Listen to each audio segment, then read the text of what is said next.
नमस्कार, मैं हूं आपके साथ मयंक। आज 21 तारीख है। पिछले 12 घंटे के अंदर अमेरिका, ईरान, इजराइल से जुड़े जितने अपडेट्स हैं वो मैं आपको बताऊंगा।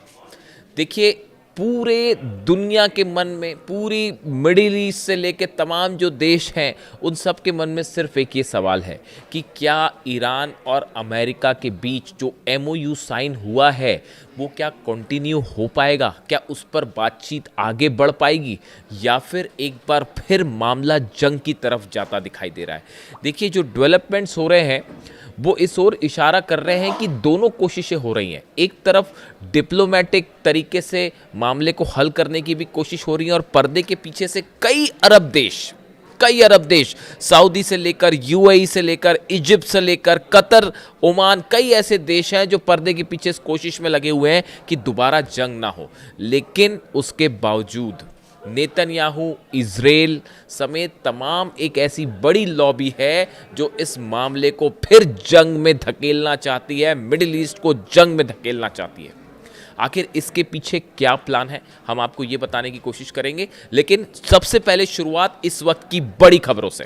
देखिए, इस वक्त की जो सबसे बड़ी और सबसे अहम खबर है, एक तरफ जिनेवा में ईरान और अमेरिका की बातचीत शुरू होने जा रही है। ईरान का डेलीगेशन जिनेवा पहुंच चुका है। पाकिस्तान और कतर का डेलीगेशन जो है वो भी जिनेवा पहुंच चुका है। अमेरिका का डेलीगेशन वो भी जिनेवा में है। Jared Kushner, Steve Witkoff, JD Vance, America के उपराष्ट्रपति, सब इस बैठक में मौजूद होंगे, ऐसी कोशिशें चल रही हैं।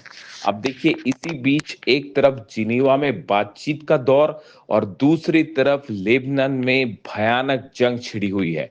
हालात ये हैं कि अमेरिका ने लाख कोशिश की कि किसी तरह से नेतन्याहू को रोका जाए, इजराइल को हमलों से रोका जाए, लेकिन उसके बावजूद नेतन्याहू किसी की बात सुनने को राजी नहीं है। और अब हालात ये हैं कि लेबनान में एक बड़ा ग्राउंड ऑपरेशन हो रहा है, आमने सामने की जंग हो रही है। लेकिन इसी बीच इस ऑपरेशन में बड़ा झटका लगा है इजराइल को।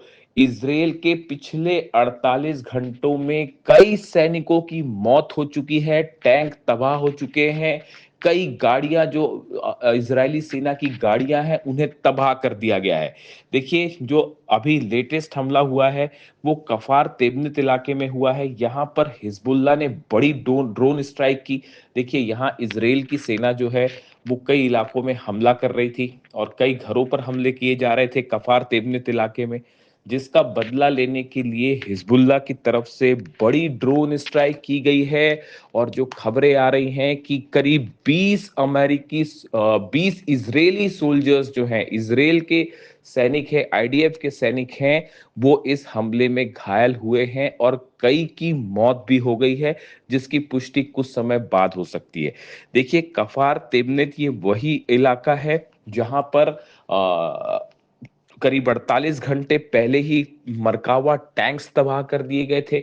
उसमें जो है इजरायली बटालियन कमांडर जो था उसकी भी मौत हो गई थी, साथ में कई इजरायली सैनिकों की भी मौत हो गई थी और घायल भी कई हो गए थे। यानी कफार तेबनीत वो इलाका है जहां पर इजरायली सैनिकों की लाशें भिज गई हैं और इजरायली सेना का ऑपरेशन बुरी तरह से फेल होता दिखाई दे रहा है। इसका नतीजा अब ये भी सामने आने लगा है कि कई इजरायली सैनिकों ने, कमांडर्स ने ये कहना शुरू कर दिया है कि लेबनान में जो ऑपरेशन हो रहा है इजराइल का, इसकी कतई जरूरत नहीं है और इसे बंद कर देना चाहिए। यानी इजरायली सेना में बगावत के सुर भी देखने को मिल रहे हैं। इस तरह की खबरें भी सामने आने लगी हैं। इसके अलावा देखिए, नबाती वो इलाका है जहां पर एक बार फिर बीती रात इजराइल की तरफ से हमले किए गए और चंद मिनटों के अंदर ही यहाँ पर स्ट्राइक में 16 लेबनान के नागरिकों की मौत हो गई है। और लगातार यहाँ पर घरों को निशाना बनाया जा रहा है। लेबनान का कहना ऐसा है, हिजबुल्लाह का कहना ऐसा है कि जो सिविलियन इंफ्रास्ट्रक्चर है उसको नुकसान पहुंचाया गया है और आम लोगों को निशाना बनाया गया है, जिसमें 16 लोगों की मौत हो गई है।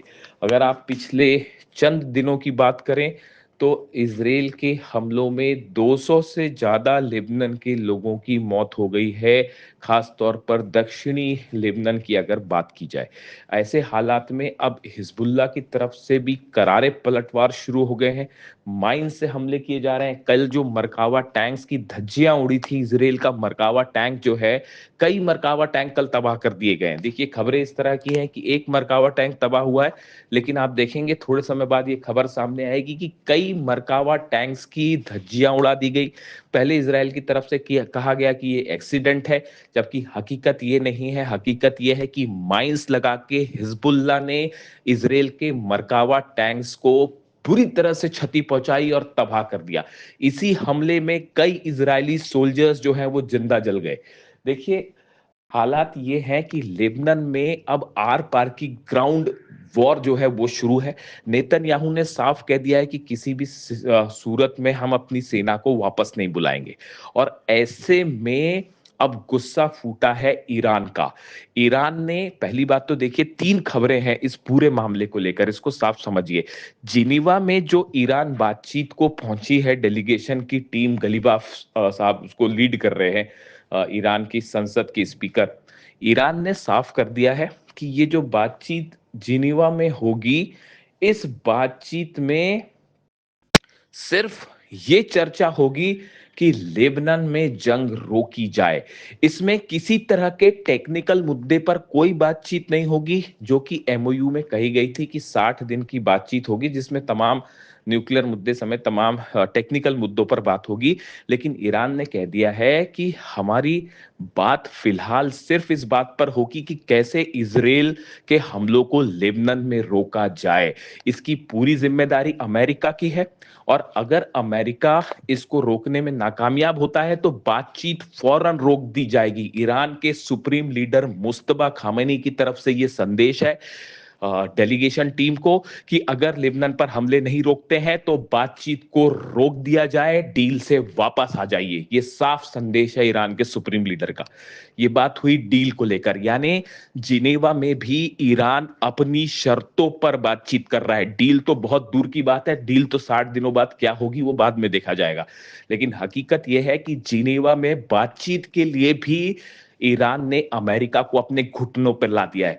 अमेरिका की तरफ से पिछले 48 घंटों में कोशिशें होती रही पाकिस्तान के जरिए, कभी कतर के जरिए, सऊदी के जरिए, कि किसी तरह से जिनेवा में ईरान से बातचीत शुरू की जाए। इसके लिए अमेरिका लिटरली गिड़गिड़ाता रहा। इसके लिए सही शब्द गिड़गिड़ाना है।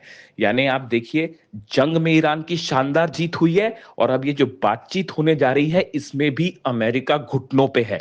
इससे बड़ी शर्मनाक स्थिति अमेरिका की विदेश नीति और डोनाल्ड ट्रंप के लिए नहीं हो सकती। अब देखिए, हालात ये हैं, जिनेवा में ईरान का स्टैंड साफ है कि हम सिर्फ ये बात करेंगे कि लेबनान पर पहले आप हमले रुकवाइए नेतन्याहू से। ये बातचीत के लेकर बात हुई। अब आप ईरान की सेना की तैयारी सुनिए। जो खबरें आ रही हैं ईरान से, ईरान की सेना बड़ी स्ट्राइक के लिए तैयार है इजराइल पे। और जो खबरें हैं उसके मुताबिक अगर अगले 2 से 3 दिन के अंदर हमले लेबनान पर नहीं रुकते हैं तो ऐसी स्थिति में ईरान की सेना प्रीएम्प्टिव स्ट्राइक की तैयारी में है। एक बार फिर इजराइल पर मिसाइलें बरसा दी जाएंगी। ये तैयारी है ईरान की सेना की। जो मिसाइल बेसिस हैं उनको तैयार कर दिया गया है, लॉन्च पैड्स तैयार है, खैबर मिसाइल्स तैयार है और साफ संदेश है कि अगर लेबनान जो बातचीत जिनेवा में होने जा रही है, अगर इसके बाद भी नेतन्याहू नहीं मानता है तो मिसाइलों से नेतन्याहू और इजराइल की सेना का इलाज किया जाएगा। ये कहना है ईरान की सेना का। स्ट्रेट ऑफ हॉर्मूज बंद है। कल देखिए वार्निंग्स दी गई ईरान की सेना की तरफ से, आईआरजीसी की तरफ से। हॉर्मूज में ऐलान किए गए कई जहाजों को वापस भेज दिया गया। ये कहा गया कि अभी स्ट्रेट ऑफ हॉर्मूज बंद कर दिया गया है। जैसे लेबनान पर हमले हो रहे हैं उसके बाद स्ट्रेट ऑफ हॉर्मूज को बंद कर दिया गया है। अगर आप आगे बढ़ेंगे तो जहाजों को तबाह कर दिया जाएगा। जिसके बाद डोनाल्ड ट्रंप के पैरों तले जमीन खिसक गई है। अमेरिका की तरफ से दावे हो रहे हैं कि स्ट्रेट ऑफ हॉर्मूज खुला हुआ है, लेकिन हकीकत यह है स्ट्रेट ऑफ हॉर्मूज में परिंदा भी पर नहीं मार सकता इस समय ईरान की सेना की इजाजत के बिना। यानी हॉर्मूज पर अब पूरा कंट्रोल ईरान का है, ईरान की सेना का है। अमेरिका के जहाज जो हैं वो कुछ हद तक पीछे हटे हैं, लेकिन वो ओमान की खाड़ी के आसपास अब भी मौजूद हैं।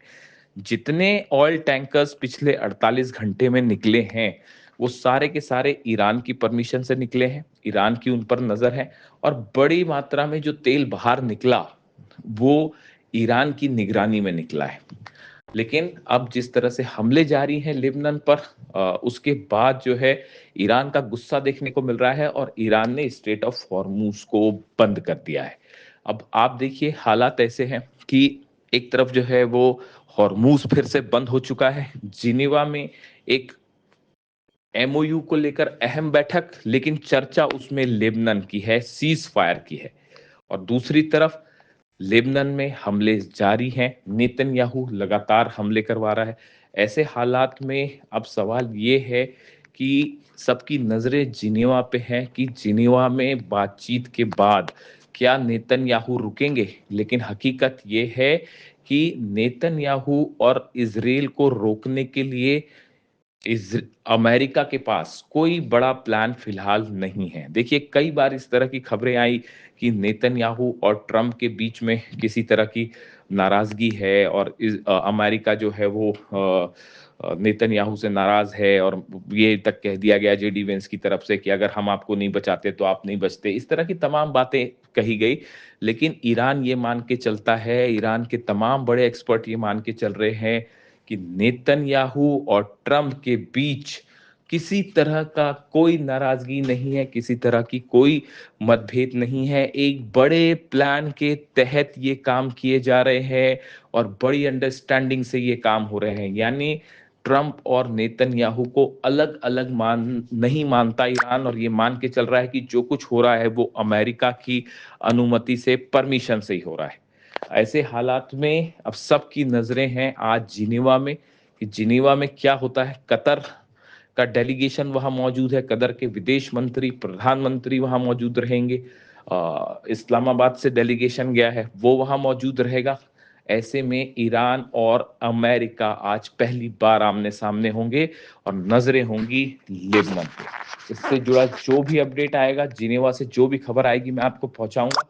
लेकिन हकीकत ये है कि जिनेवा हो, लेबनान हो, तेहरान हो, हॉर्मूज हो, हर जगह ईरान इस समय भारी पड़ता दिखाई दे रहा है अमेरिका पर और इजराइल पर। ये एक सच है और इसे मुहर्रम के बीच ईरान की बड़ी जीत बताया जा रहा है।